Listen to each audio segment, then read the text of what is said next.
দেখুন, যদি সর্বদা আপনার মনের মধ্যে নিরাশা থাকে, হতাশা থাকে, সবসময় আপনি ছোট, ছোট বিষয় নিয়ে টেনশন করছেন, এমন ক্ষেত্রে আপনারা ধীরে, ধীরে ডিপ্রেশনের শিকার হচ্ছেন।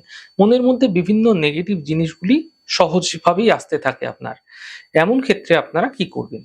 প্রত্যেকদিন সকালে সূর্য উদয়ের ৪৮ মিনিট সময়কালের মধ্যে আপনারা তামার ঘটি করে জল নিয়ে নিন এবং ভগবান সূর্যদেবকে জল অর্ঘ্য দিন। প্রত্যেকদিন এমনটি করুন। সর্বদা মনে ঈশ্বরের নাম জপ করতে থাকবেন। যখনই সময় পাবেন, যখনই কাজকর্মের ফাঁকে আপনারা সময় পাচ্ছেন, সেই সময়কালে ঈশ্বরের নাম মনে, মনে জপ করুন। যে নাম ভালো লাগে সেই নামই আপনারা জপ করতে থাকুন এবং পরামর্শ নিয়ে একটি পোকরাজ অথবা পান্না যেটি আপনার প্রয়োজন সেটি জ্যোতিষী বলে দেবেন। সেই রত্ন আপনার যেটি দরকার রয়েছে সেটি অবশ্যই ধারণ করুন। এতে আপনার মনের মধ্যে যে সর্বদা নিরাশা থাকছে, হতাশা থাকছে, সবসময় আপনি ছোট, ছোট বিষয় নিয়ে টেনশন করছেন, এগুলি দূর হতে দেখতে পাবেন।